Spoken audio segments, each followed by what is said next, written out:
In a recent development, the Supreme Court has reprimanded the Aam Aadmi Party for allegedly encroaching on land originally designated for the Delhi High Court's infrastructure expansion. The apex court bench, led by Chief Justice of India Dr. D.Y. Chandrachud, expressed shock and disapproval over the Aam Aadmi Party's occupation of the land meant for the Delhi High Court's infrastructure development. According to reports, Aam Aadmi Party has been occupying the land since 2016, hindering the Delhi High Court's plans for expansion. The court questioned why a political party was allowed to retain possession of land originally intended for public use by the High Court. During the hearing, the court was informed that Aam Aadmi Party officials prevented Delhi High Court representatives from taking possession of the land. Law Secretary Bharat Parashar revealed that the Land and Development Officer had been notified about the issue, and efforts were underway to allocate alternative land to Aam Aadmi Party.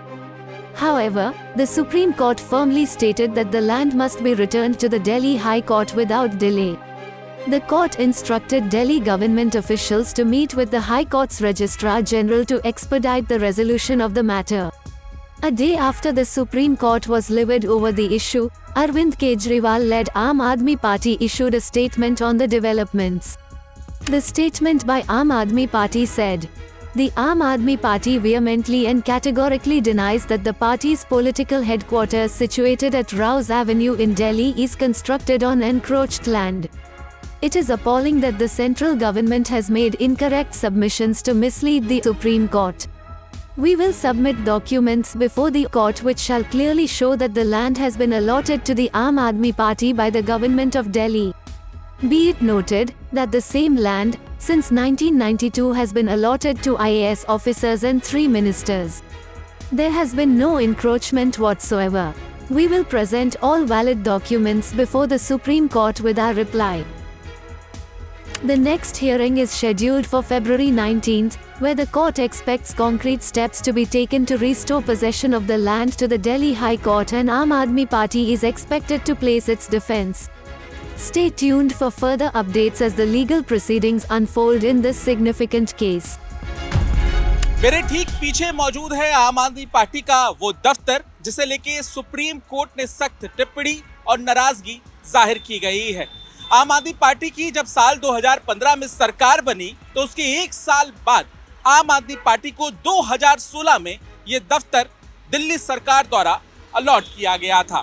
Supreme court में जब judicial infrastructure को लेकर बहस चल रही थी तो ये जानकारी दी गई कि आम आदमी पार्टी का दफ्तर जिस जमीन पर मौजूद है वो जमीन 6 साल पहले हाई कोर्ट को आवंटित की गई थी। अब सुप्रीम कोर्ट ने कहा कि आप कानून को अपने हाथों में नहीं ले सकते हैं, और उसके बाद ये भी कहा कि राजनीतिक दलों का इस तरह से हाई कोर्ट की जमीन पर कब्जा करना गलत है। इस नाराजगी के बाद सुप्रीम कोर्ट ने दिल्ली सरकार के बड़े अधिकारियों को निर्देश दिए कि जल्द से जल्द इस जमीन को खाली करवाया जाए।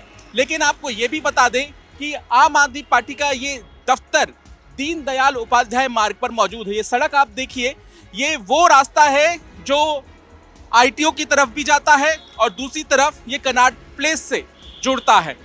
इस रास्ते पर ही बड़े बड़े पॉलिटिकल पार्टियों के दफ्तर हैं, उनमें भारतीय जनता पार्टी भी शामिल है। और यहाँ आप देखें तो आम आदमी पार्टी के इस मौजूदा दफ्तर के बगल में ही कांग्रेस का राष्ट्रीय दफ्तर भी बन रहा है। लेकिन जब सुप्रीम कोर्ट ने इस तरह से नाराजगी जाहिर की तो आम आदमी पार्टी का भी बयान सामने आया है। आम आदमी पार्टी ने इस बात से इनकार किया है कि आम आदमी पार्टी का ये दफ्तर अतिक्रमण वाली जमीन पर मौजूद है। पार्टी दफ्तर को आप देखिए, और आम आदमी पार्टी ने ये भी अपने बयान में कहा है कि केंद्र सरकार गलत जानकारी और भ्रमित करने वाली जानकारी सुप्रीम कोर्ट को दे रही है, और वो इस पूरे मामले में सुप्रीम कोर्ट के सामने जरूरी दस्तावेजों को भी जमा करेगी कि आम आदमी पार्टी का ये जो ऑफिस है वो किस तरह से दिल्ली सरकार द्वारा ही उन्हें अलॉट किया गया था। आम आदमी पार्टी ने ये भी कहा है अपने बयान में कि साल 1992 से ही यहाँ पर आईएएस अधिकारी रह चुके हैं, उन्हें ये अलॉट हो चुका है। दिल्ली सरकार के 3 मंत्री इस दफ्तर में जब घर था तो वहां पर रह चुके हैं, उन्हें ये जगह अलॉट हो चुकी है। तो ऐसे में ये कहना कि ये जगह, ये दफ्तर अतिक्रमण वाली जगह पर है, पूरी तरह से गलत होगा और वो सुप्रीम कोर्ट में इस पूरे मामले को लेकर अपने दस्तावेज और जवाब को दाखिल करेगी। कैमरामैन अजय ठाकुर के साथ पंकज जैन, दिल्ली आज तक। Click on the link in the description to read more about the story. Don't forget to share the video and subscribe to Law Today for more updates about what is happening in courts across the country.